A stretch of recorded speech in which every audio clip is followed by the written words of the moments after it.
Hi, everybody. Recruiting Animal here on July. I had to close my eyes to picture it, July 20th, 2022. Welcome to the Recruiting Animal Show. I'm the only one here so far. Actually, Ivan's here, but he's become shy. He doesn't like to show his face anymore. So I'm going to start out with a couple of ads for the show. Okay.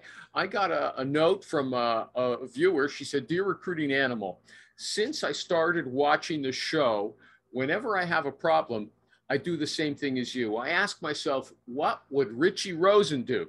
I should wait till Rich shows up before I get to that. Okay, I will. Here's how about this? How's this for a promotion for the show? The Recruiting Animal Show features a rough and tumble crew of bold and brash callers who use an aggressive conversational style to help recruiters think critically about their professional beliefs. Is that too strong or too long? We're actually, Ivan, what do you think of that? It's not the shortest, but it's amazing. Okay, thank you. Hi, Good. everyone. Who's here? Oh, Long time no see, guest. Long time. So, okay, so I'll do some intros now. Sasha, do you have a website that you want to promote? You can say no. Yet. Not yet. Not okay. yet. Anyway, that's Sasha Tesanovic over in Eastern Europe. Ivan Gulenko, he's in the ether. I'll do his ad. It's Klang, KLANG.SO. Can you imagine that? The guy doesn't even show his face for his ad, okay? That's okay. He's an IT recruiter in Switzerland who has so much extra time that he's built his own applicant tracking system, and he wants you to go and check it out. And then there's a social media function that I know Mario, the recruiter.com, uses regularly and loves. Klang.so. Did you hear my promotion for the show, Sasha? Did you like that? No, I haven't. Okay, I'll say it again. The Recruiting Animal Show features a rough and tumble. Do you know what that means? Rough and tumble? Of course okay, I do. Well, you didn't know what deer in the headlights meant. The Recruiting Animal Show features a rough and tumble crew of bold and brash callers who use an aggressive conversational style to help recruiters think critically about their professional beliefs. Do you like that? I love it. Okay, I great. love it. Okay, a past guest of ours, Sarah, she commented, there's the usual discussions about working from home, and this guy came on and he said, oh, if your staff is working from home, it just gives the slackers a chance to slack, okay? They're doing their shopping in the middle of the afternoon on the internet instead of at nighttime, okay? It's bad. It's bad for morale. It's bad for everything. And he gave a whole list of things. And Sarah said, why would a recruiter want to make calls from a company office? In a bullpen, there's no quiet space for calls. And I agree wholeheartedly. I used to work in a bullpen. I couldn't stand all the noise. And I didn't want people overhearing the things that I was saying to the candidates. They might disagree. My boss might not like what I said. So I hated it. Should I say it again? I hated it. I don't think there's any good reason to work in a bullpen. Some people, they like it. They think it gives them energy. Have you ever worked in a bullpen, Sasha? Nope. No. What do you think? Would you like to work in a bullpen? You know what a bullpen is? Of course it's a big I do. Room. And when I was there, everybody was smoking. You can tell how long ago that was. Oh my God. Yeah, I didn't like it. No. Ivan, have you ever worked in a bullpen? I don't think so. I know what this is. It's a big room with all the recruiters in one room, and they've all got their own desk, but they're close to each other, and you can hear the people next to you. Oh, I worked as a programmer in this setting. It was, I think, not the best. But that's quiet, isn't it? Programming is quiet. No, there were people who make phone calls all the time as well, like consultants. Mm-hmm. Tom Tuna said no one would ever want him in a bullpen because he shouts a lot. And he's I right, would that's agree with that. Yeah. I believe him. Not only that, some people's voices are repulsive, okay? And not to everybody, but they're repulsive to me. I can't stand hearing them. You know, once I actually worked in a taxi dispatch office. I'm going to reveal a bit of my illustrious history. I worked in a taxi, I drove cab as well, and I worked in a taxi dispatch. And one day I was coming in there, Frank was the head dispatcher, and he said to me, I was coming in, I forget the woman's name who worked with us, and he said, you know, if I was married to her, I'd put a pipe to my head. They used to fight all the time. He meant a gun. We don't have guns here in Canada, everybody. It was just an expression, okay? But that's what I meant. Sometimes you can't, I didn't like hearing her either. In fact, she used to get mad because she turned the air conditioning up to like ultra freezing, and I was cold. She claimed she was having menopause and she had to have it that way. And anyway, okay, so it was interesting in any event. Yeah, it was. I think that the question is not relevant to the current. Yes, it is. People want the recruiters to come back to the office. Ivan supports it. In fact, he doesn't do it himself, but he always says people should be working in person together. Don't you, Ivan? Am I right about that? If you can, then yes. Oh, you know what? People, listen, everybody, you know what? This is a mistake I always make. I read what people say, and then when I repeat it back to them, or worse, reprint it, they come after me with their knives and their teeth and their fangs showing because they don't like to have it repeated, because then, you know, they know how foolish it is. And so, you know, watch out. In fact, my dad, when I was a little kid, my dad would like telling stories to people. And if I was there, I would say, no, it didn't happen that way. He would go nuts after. He would scold me. I never learned. In fact, you know, when I was already middle-aged, he scolded me for it again. Okay, here's something else. This is, I think Rich endorses this. When you call candidates and clients, stand up and smile. I always found that so pathetic. I put on a phony smile, stand up. You know, there's also these people who say, even if you work by yourself at home, put on a suit and tie. This is crazy, okay? What do you think, Sasha? Well, I like this idea. And quite honestly, you look like you're wearing nothing. I mean, you look beautiful today, but I mean, you got nothing on.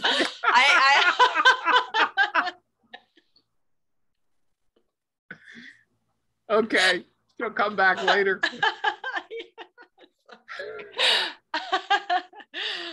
I mean, when it comes to dressing, when I work, I always dress like I'm gonna go in the office because otherwise I don't have that feeling that I'm gonna do something or gonna complete something successfully.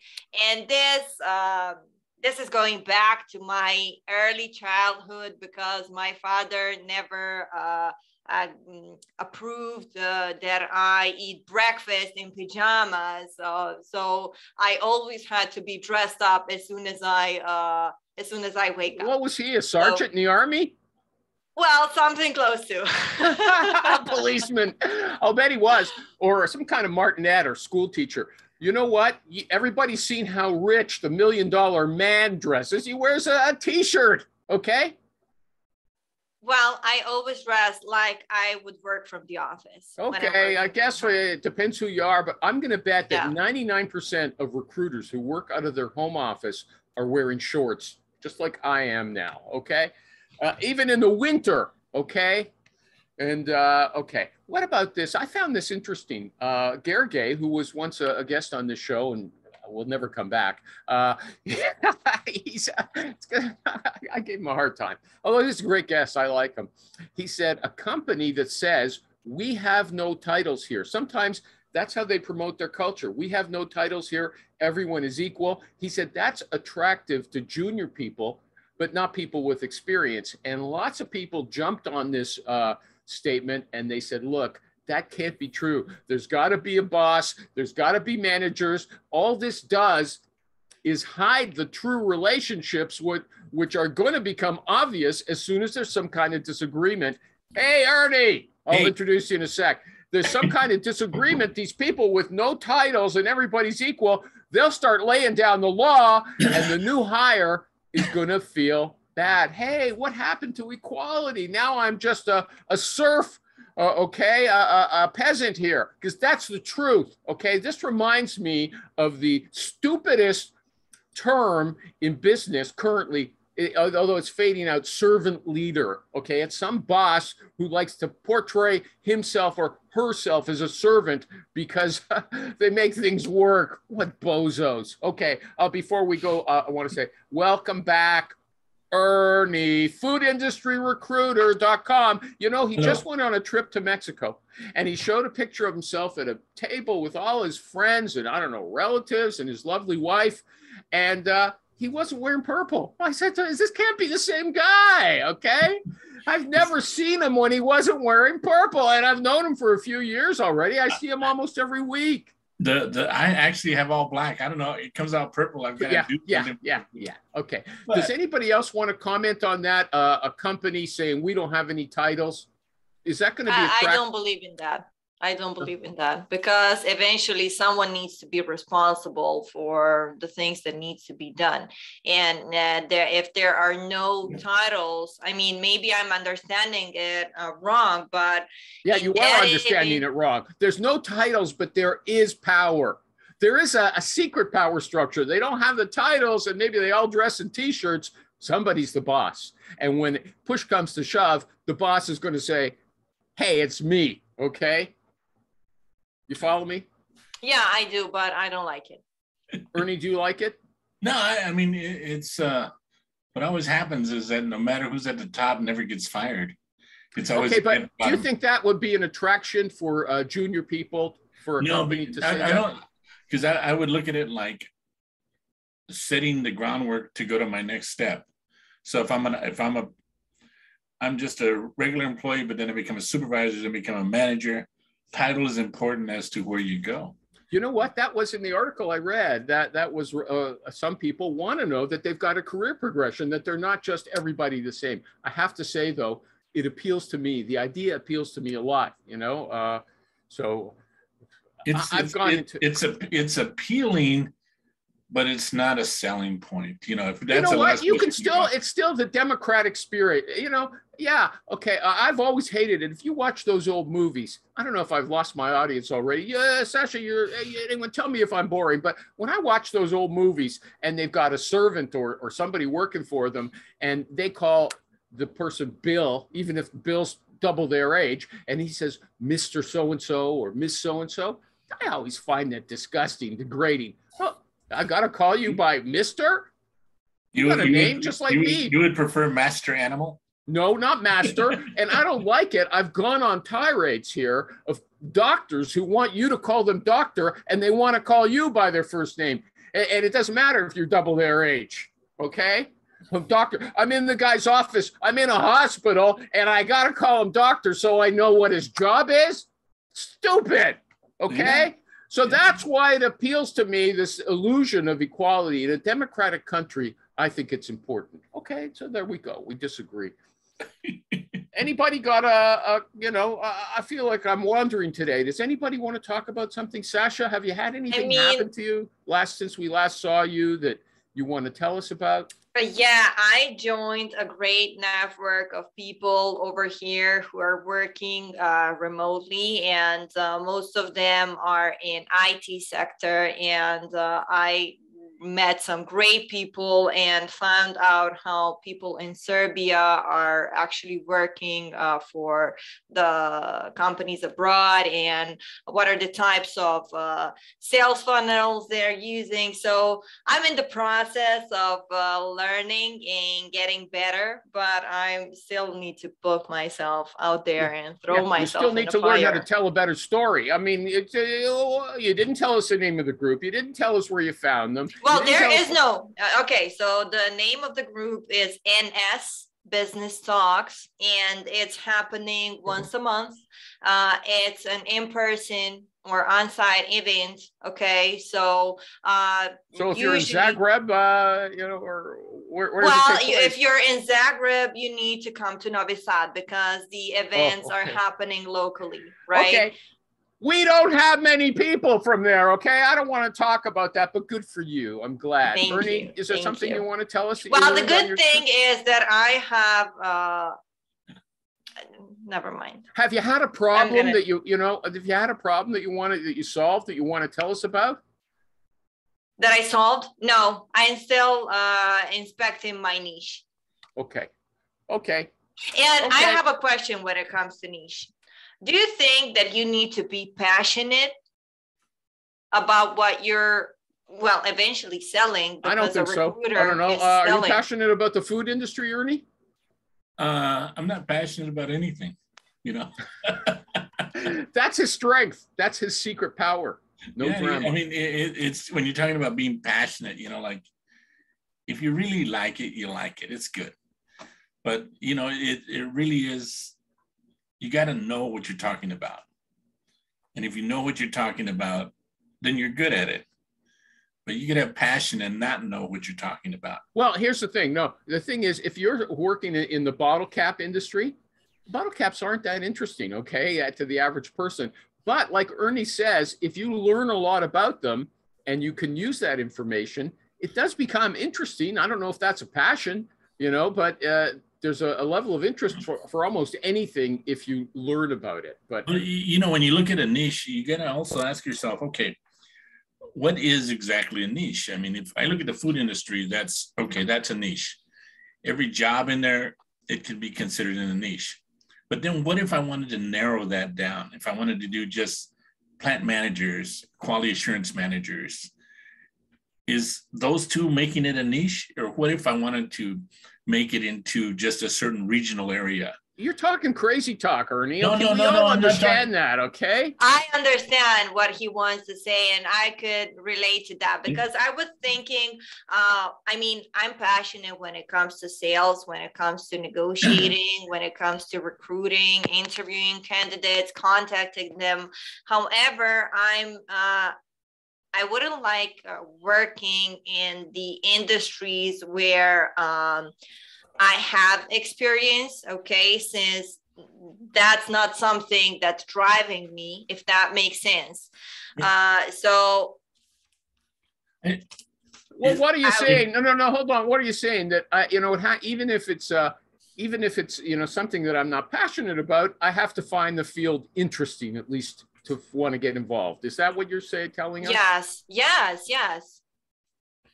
No. Translate for her. Yeah, I understand what you're saying, but you're not saying it like bam.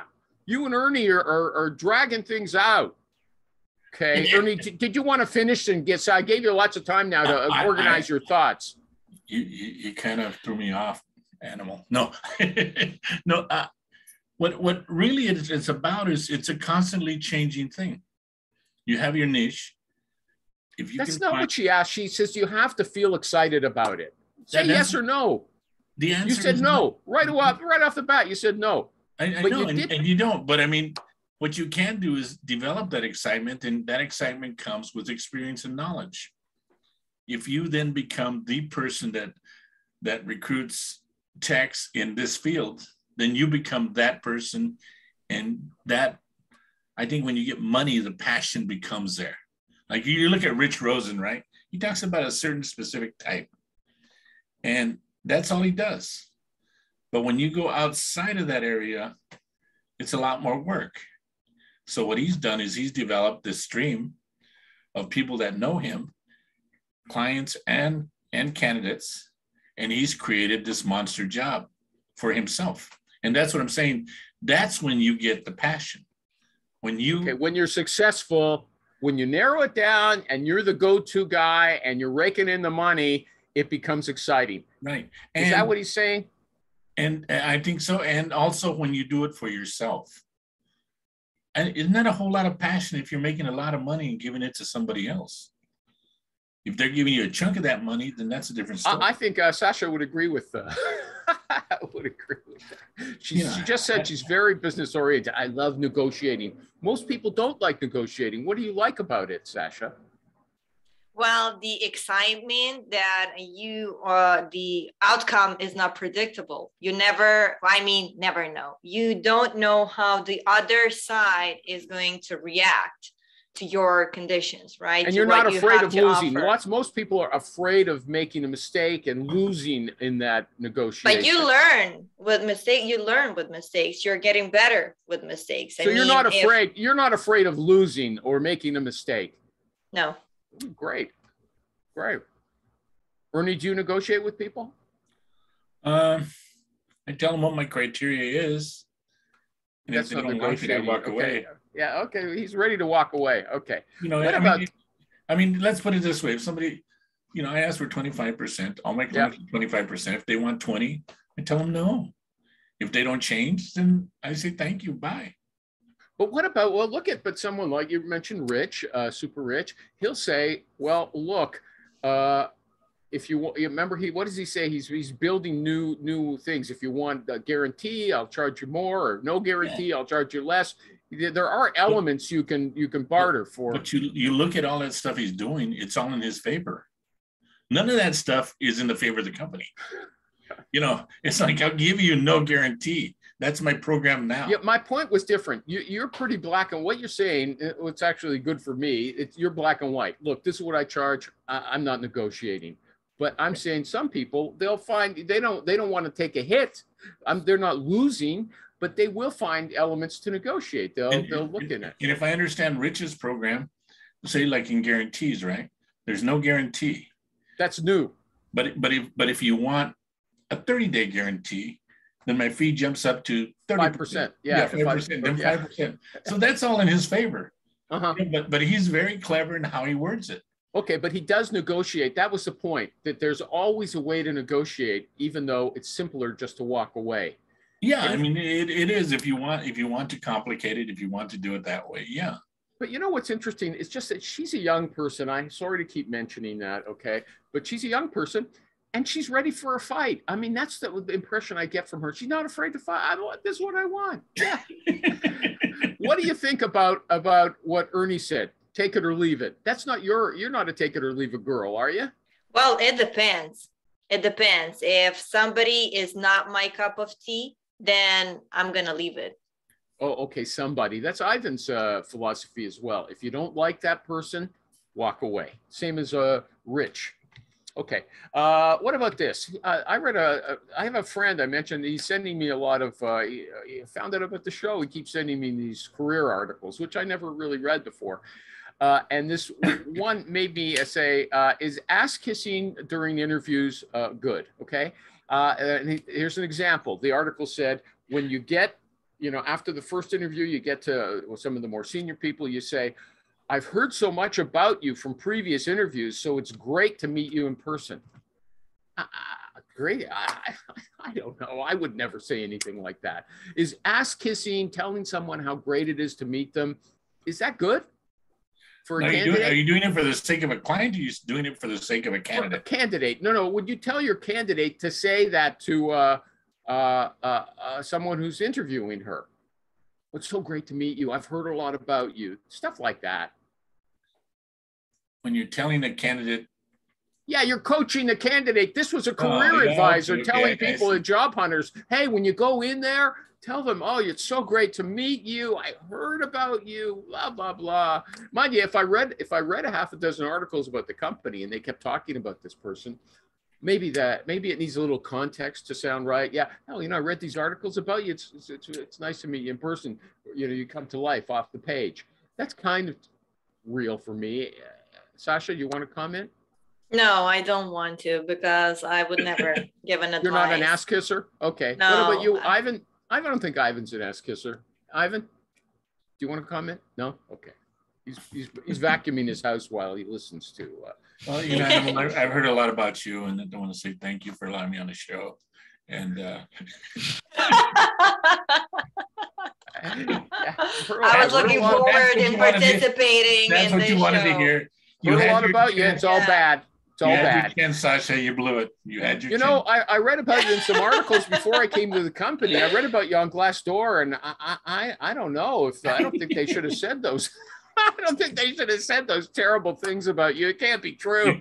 It doesn't sound right. But, but even when you get in that situation, though, I mean, you got to tell the candidate, they're interviewing the company's interviewing you. It's a two-way street. Sometimes it is. If we recruit somebody who's not looking for a job and, in fact, tempt them to go out, I mean, then they're interviewing the company. But for somebody who really wants a job, the company's interviewing them. I think the power is on the company side. I think you always got to tell them that, because it calms them down. You take it away from an interview. There's certain words that get people all nervous. Like, you're going to an interview. No, you're going into a conversation, and you're going to learn about the company, and they're going to learn about you. And at the end of the day, you're going to decide, do I want to work for you? Do you want to work? You want me to work for you? But first, they got to fall in love with you. And if they do, then great, you got a shot. If they don't fall in love with you, you're back where you're staying where you're at. I think, okay, moving on. Next question. Anybody else want to talk about that? Excuse me. I remembered of a great meme on internet, and I believe I saved it somewhere, which can help nervous candidates calm themselves down. However, I need to find it, and I'm going to share it in chat. Okay, and it's not, is it medical? Take a pill? Yeah. I read that some people take beta blockers to calm down. So one of them, okay. One tip that I heard, and this is, I read it somewhere on the internet, is that if you're nervous when you're talking with somebody, just picture them naked. And doesn't work. Yeah, and the other thing, and I just found this picture that I wanted to share with you. It's a meme. I'm gonna send it in chat. Okay, fine. Okay, I'm moving on. Companies are getting serious. This was posted today on my Facebook group. A recruiter said, almost all of my clients are putting money up front on their searches to make sure that they're at the top of the heap. And the clients who said at first that we were too expensive are calling us back and signing up and paying. And that was in response to something Ivan said. He said, if they're not willing to pay what you're asking, then you're not presenting your service properly. And this woman said, they're so eager to pay now, they're giving us money to make sure we work their searches, because they're learning that the market is so hot that they have to buy us off. So they're paying an engagement fee, rather. Yeah, they're paying an engagement fee. Usually everybody's saying, how can I get some money in advance so I don't have working for nothing, right? And apparently she claims that that they're hot to trot. And if they back off at first, they soon learn their lesson and come running back. Ivan, do you want to comment? It was in response to you. Okay, you know what? It's hard for me. I don't know. Is he still with us or not? I can't tell. Sasha, did you want to? Even when his picture's on, we don't know if he's still with us. Well, I know he usually does some other kind of work, which is fine. Yeah, I have to wake him up when I want to talk to him. Okay. Okay. But what about this? A client said, the guy said. When you're talking about engagement, though, it's like the question really becomes from the recruiter: do you want to be a contingency recruiter? Do you want to engage? Do you want to be retained? I personally do not like retained, and because I feel like you owe them. They own you after that point. They pay you money, they own you. I agree. And I like contingency because I can walk away. We have an argument. We have a discussion. I haven't given them anybody. They haven't paid me any money. There's no guarantee, even with a retained or an engaged, that you're the only recruiter working it, or that they're going to do an internal search. Okay, no, there's more likelihood that if they've given you $5,000 up front, you're the only one. Okay, don't you think so? They don't like spreading around the money. They're not going to hire five different recruiters and give them 5,000 or 10,000 each. They may give you 5,000, but that doesn't mean that you're the only recruiter, because the other recruiter may be contingent, or the other recruiter may give them a call and say, I got somebody for you. Or there may be an internal that applied. Okay, so then if the internal gets hired or the other recruiter brings in a candidate they want, at least you got $5,000 or $10,000. That's the point. You don't end up working for nothing. That's the point. You either got $5,000 or you got $5,000 that you're going to put on their next search. And No, it depends. That's not transferable. That's for this search. Sometimes that happens, and sometimes they tell you that. Okay, that's a bad negotiation. Sasha, do you know what we're talking about? I just sent, no, I wasn't listening. I'm sorry. I just sent a meme. That was That's okay. But it's an opportunity. She wants to start her own recruiting firm, everybody. She's working for somebody else right now. And that's something, that's good advice. I mean, about there's these recruiters are always talking about how can I get a retained fee? How can I get them to pay me something in advance? And the logic there is you figure that if they don't hire you, anybody in the end, you still keep their money. Okay. Ernie's saying, no, if they don't hire somebody from you, you have to transfer it to a future placement. I don't think so. That's a bad negotiation. And if in a bad economy, yeah, you might have to go for that, but don't do it. Okay.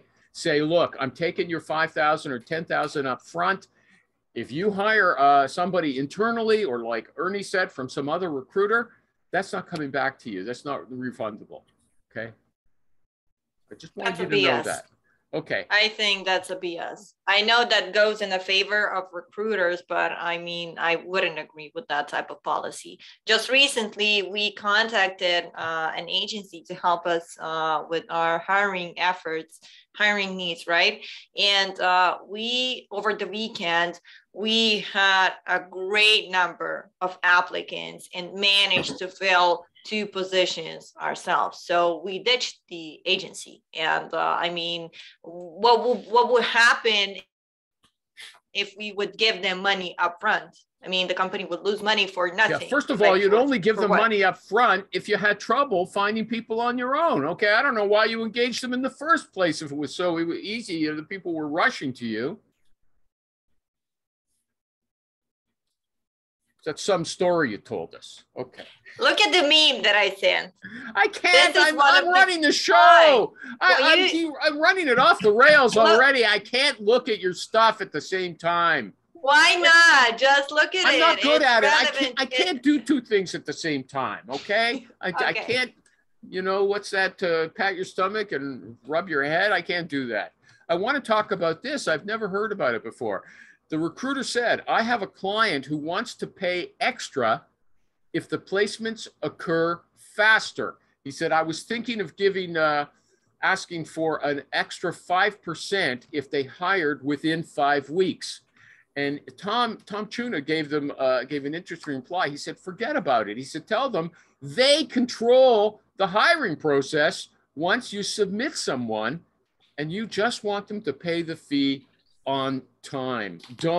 It's not in your control how fast the process goes. I thought that was interesting. Anybody got some input on that? No? Tom's a corporate recruiter, is he not?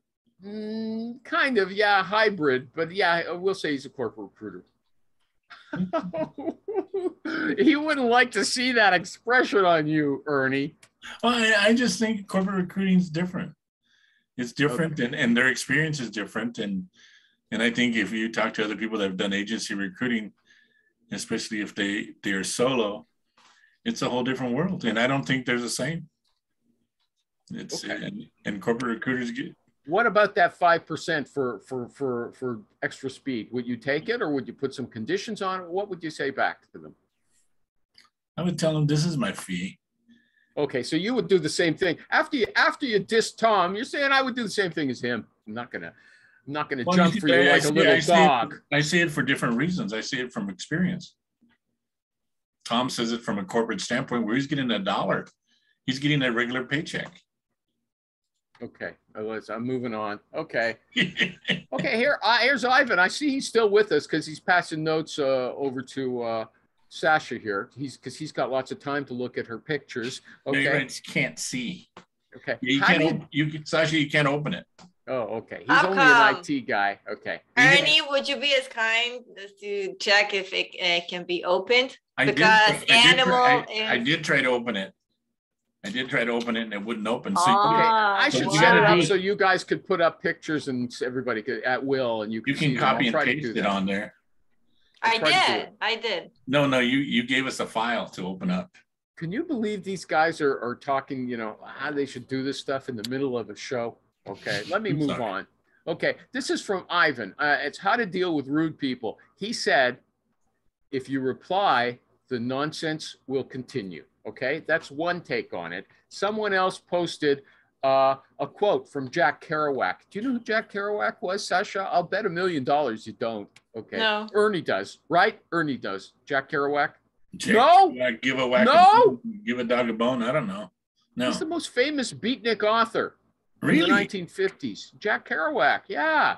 Anyway, he said, practice kindness all day to everybody, and you will realize you're already in heaven. Okay. You know, he died a drunk at age 49. That's Lenny Bruce. Okay. Same era. How to talk dirty and influence people. There you go. Okay. Thanks. I don't think Lenny was that funny, but I didn't see him back then. Okay. But here's my point. So Jack Kerouac is saying, if you're talking to someone who's treating you like, they're a real jerk. Okay. You don't simply restrain yourself like Ivan says, which is within human capacity. You switch to feeling friendly in the face of abuse. Does anybody do that? What are they saying to you? What are they doing that's annoying you?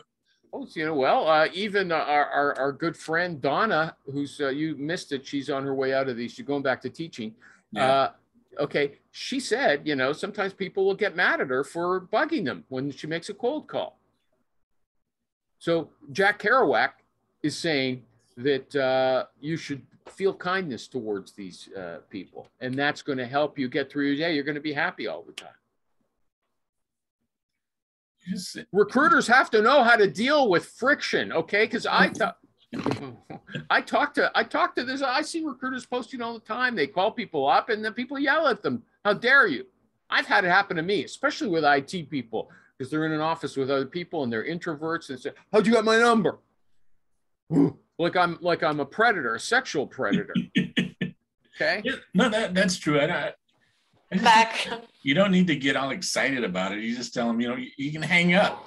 That's the whole thing. If they start yelling at you and screaming at you, just hang up.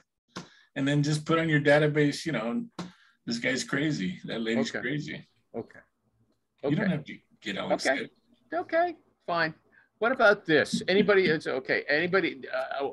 Ivan, do you have an example? I know you're still there. You're passing notes. Okay. Is there something you'd like to tell us? A story that prompted you to think about that?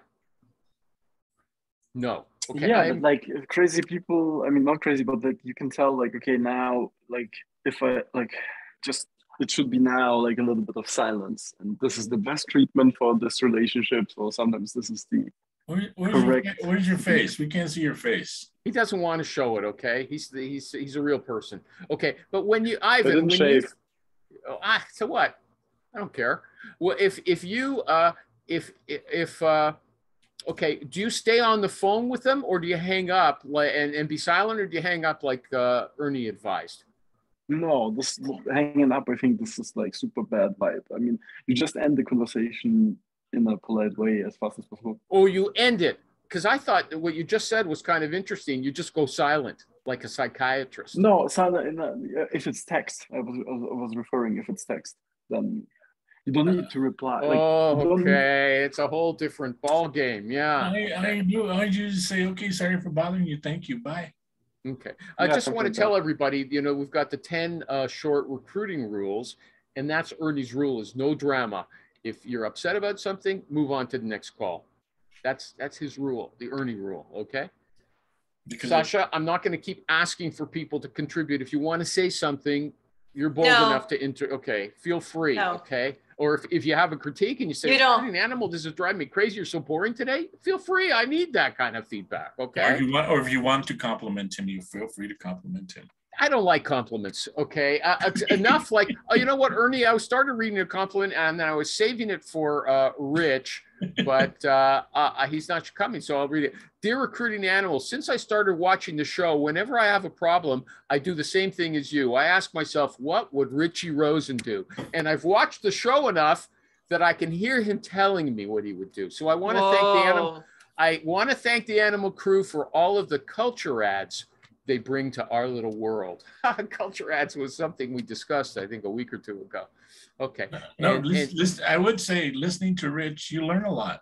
And that's kind of neat because, but I also think that coming on the show, Rich has become one of my friends now, not just an observer, not somebody I could pick up, get a message. Yeah, you can. I mean, really, I don't know why more people don't come on. I like here's because I've told like Sasha is way far away in the other side of the world.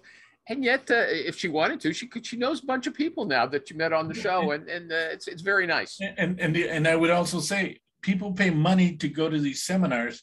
Here you got this guy that's a genius, and he's doing his shit, and he's doing his world, and you can just ask him a question, and he's like the happiest and nicest guy that would answer it for you. Well, how come Michael G. Cox isn't coming on anymore? I know his wife is sick, but you got him you got him a connection. Oh, you're talking about Michael G. Cox? Well, Michael G. Cox, yeah. Doesn't he have lunchtime free anymore or what? He's struggling with it, the family, the kids. He's got 3 kids, and the whole world is, his wife just went into the hospital for about, I think it was 9 days, came out recently, just different things that are happening. And, okay, because I miss him. I miss Michael G. Cox. Yeah, no, and he's hanging in there. They're doing well, but they still got a journey. Okay, we talked about this. Oh yeah, I backed up to read that to you. And okay, you know what? Here's somebody asked, why won't recruiters tell candidates the salaries up front? And this guy gave a good explanation. He said, because if I tell you it's up to $150,000, the company might only be comfortable paying you $135,000, and then you're going to feel undervalued and disrespected, even though you're only making 95 with a lousy manager in a dying company. Okay, I thought that's true.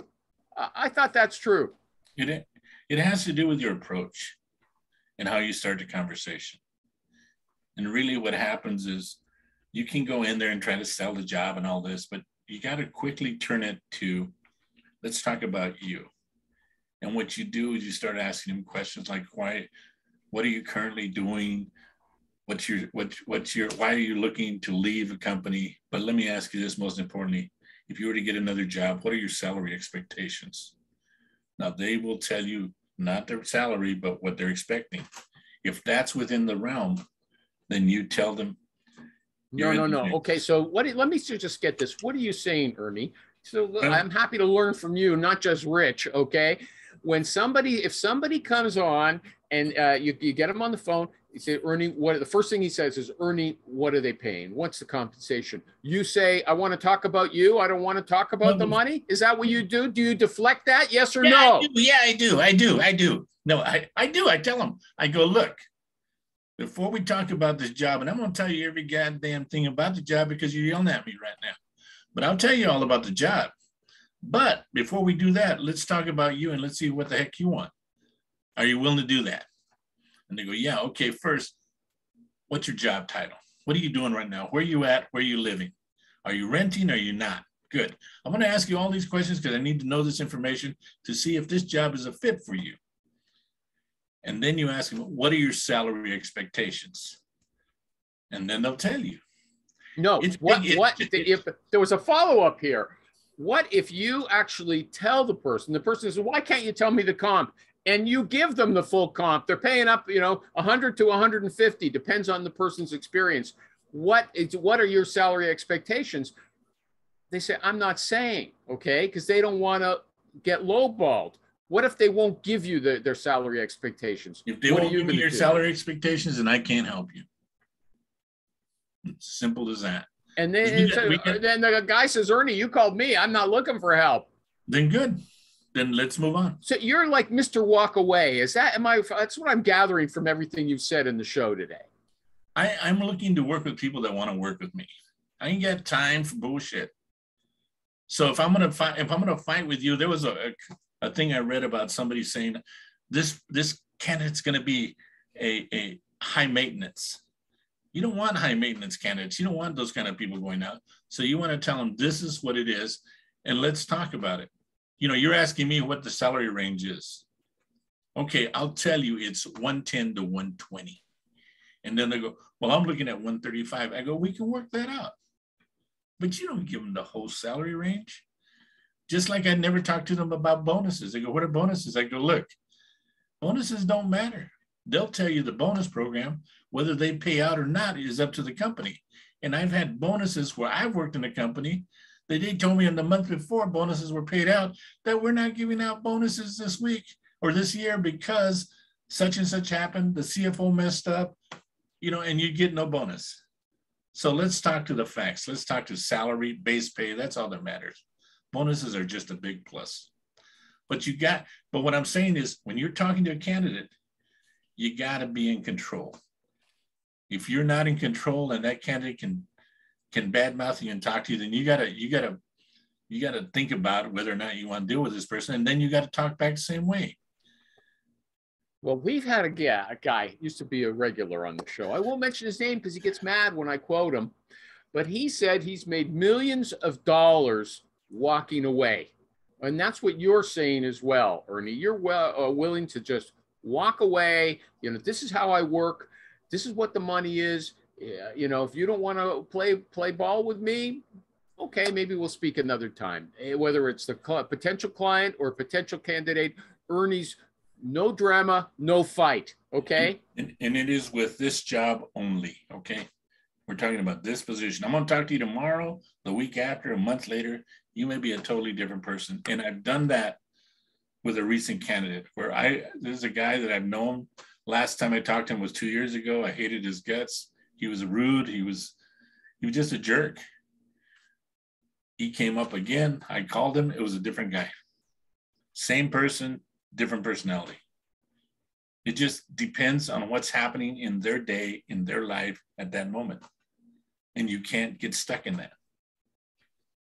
Okay. But am I clear in understanding that you don't negotiate like, you know, if somebody says, yeah, well, I don't want to give you the salary. You were saying that's a difficult candidate, high maintenance. That's not necessarily high maintenance. Some people just think it's good business. It's good business. I'm not looking at what they're saying. It's how they're saying it.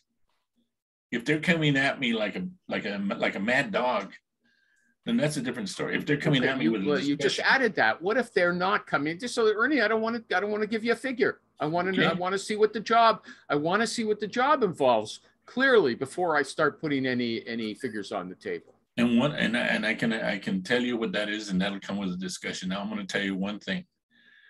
When you look at, I need to know a number when I present you that they're going to say you're within that realm. I can't really tell you what the job's going to entail because that's going to be part of between you and the company. Now, if at that point you talk to them and I've told them 115, but you've evaluated it and you decide it's 135, then it's up to the company to decide whether they want to go with you. But your job in the meantime is make them fall in love with you. Let them know that you have that experience and let them know that you're the person they want and that they're willing to pay that kind of money for you.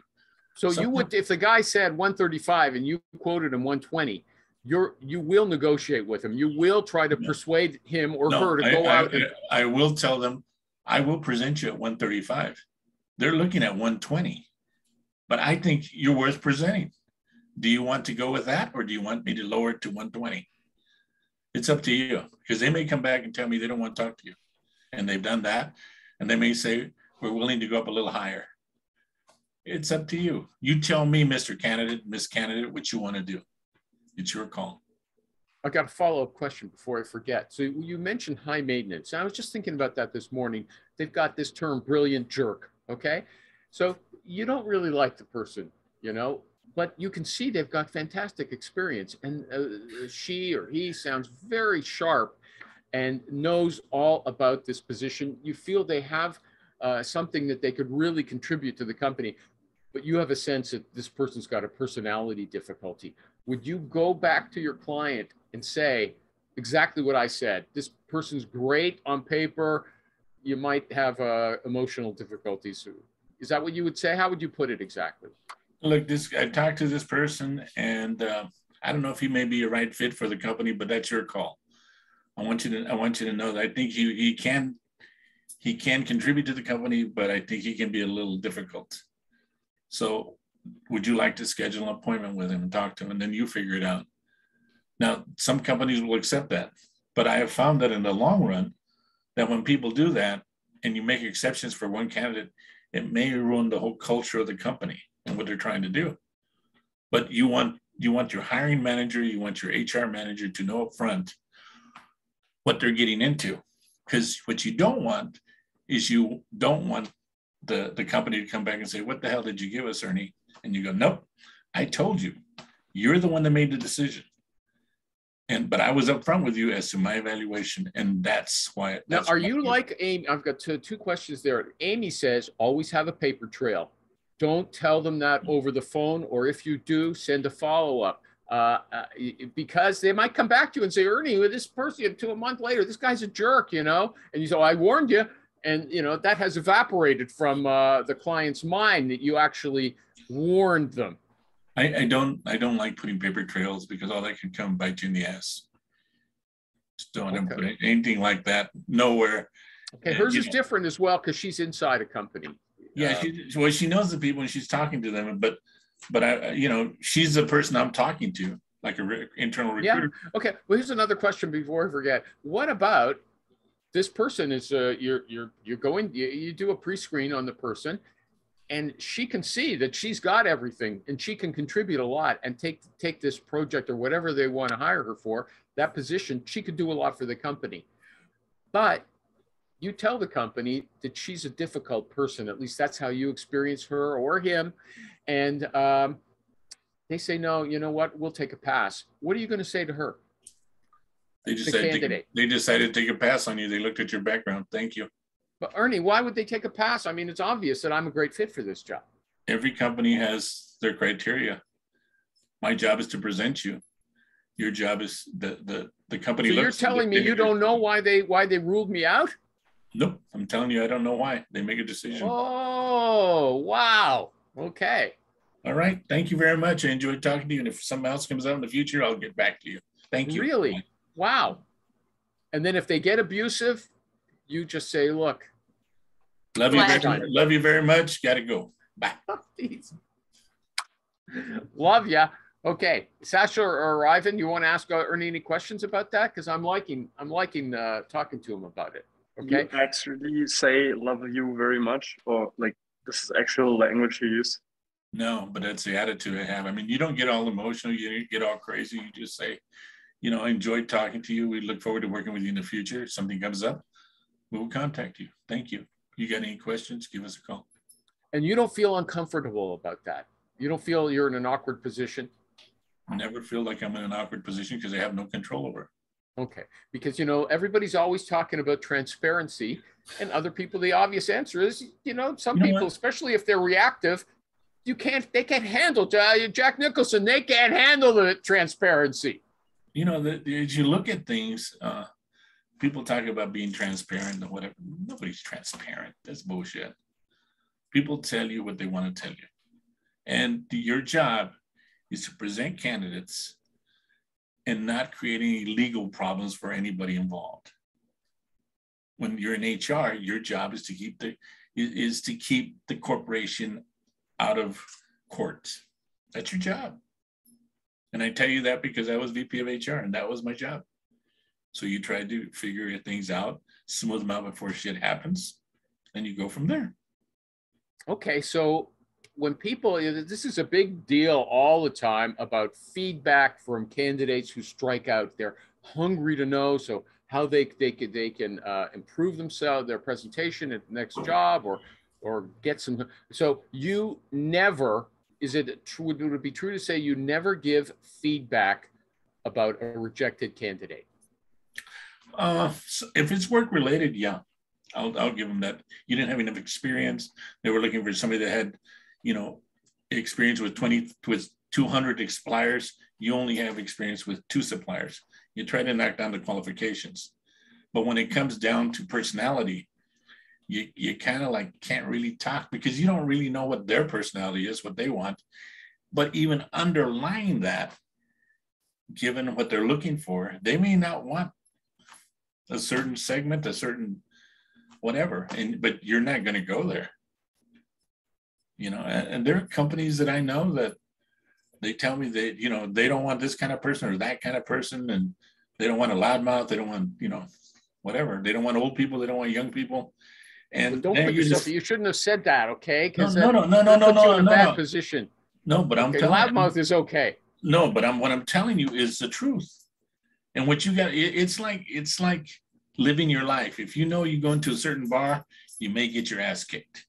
If you know that, and if you don't know that, then you're going to get your ass kicked. So you got to be smart about what you're doing and who you're talking to and working with the right companies. Those companies that have given me stuff like that, I get rid of them. Okay. I don't want those. But what Ernie's saying, everybody, which I think is a commonplace truth, you can't be 100% transparent. It just is not real world. Okay. And I wish there were people here who would try to take us to task for that. Okay. Look at what the job is. Your job is to make placements. Your job isn't to be the counselor. Your job isn't to be the HR person. You know, you're not that anymore. Your job is to make placements that will result in you continuing with the company being happy, you being happy because you made money, them being happy because they filled a slot. That's what it amounts to. You know, I remember seeing recently, I read all these discussions on Facebook. That's why I'm bringing them up, but they're real recruiters talking. And this one recruiter was going on, yeah, the client pays me, but my number one client in my heart or in reality is the candidate. The candidate has to be, if you're going to do a good job as a recruiter, the candidate has to be number one. And you're saying that's not true, Ernie, right? Well, what I'm saying is if the client pays you, yes, but you have to, you know. You can't be the coach for the candidate. You're not the coach. You're not their mom. You're not their confessor or whatever else. You're working for the company. Okay. Your job is to fill a position. You try to find the right person for that position. If I'm looking for a QA manager, I can go to LinkedIn and pull up 1,000 QA managers. I got to find the right one. Okay. So you know what? I'll just go. It's 1 o'clock. I wish I would have. I wish I would have just kept Ernie. Started interviewing Ernie as soon as he came on, because he's more interesting than me and more interesting than some of the stuff that I've collected. But I'll put something just for, we were talking about personalities, and this is something I'd like to talk about. There was I saw a personality checklist from one of these articles my friend sent me, and I made it into a list. And there's some really good stuff that you want to know. And I had to ask myself, how do you figure this stuff out? You're not giving them a personality assessment. You're just talking to them. How can you figure out what they're like? Now, you can get a vibe, like we were talking about, this person is high maintenance or maybe emotionally reactive, and it's not going to be a no drama type. So that's something I'd like to talk about next time, unless you have some personality assessment. I'm just going to say it comes with experience and talking with people and understanding, not just candidates, but your friends and everybody. You know, you know your friends who are drama, and you know your friends who you can tell anything to. You know your relatives who are high drama as well. Yeah. But do you remember one time? Then I'll ask you a behavioral question. Do you remember at least one time where you went? I remember one where you went to the client and said, "She's very good, but I don't think you should hire her because of these personality issues." I remember doing it myself.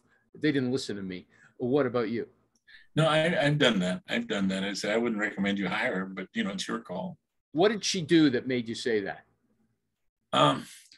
Usually it's usually because they don't follow up. You know, send me your email, send me your resume, and they don't do that. Or they tell you they're going to call you at a certain time, and you start talking to them, or they don't answer a question. In terms of when they answer a question, they go on forever. And then you try to coach them to say, keep it short, let's go. And they keep going on forever. And just things like that you just have this gut feeling that it's not going to be a right fit.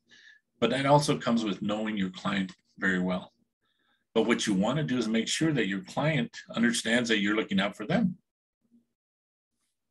Okay. Foodindustryrecruiter.com. Thank you, Ernie, for coming. I'm glad you're back.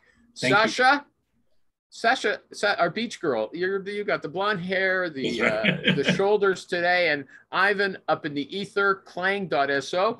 Thanks. I had a great time. Thank you. See you, Bye-bye. everybody. Bye-bye, Sash. Bye-bye.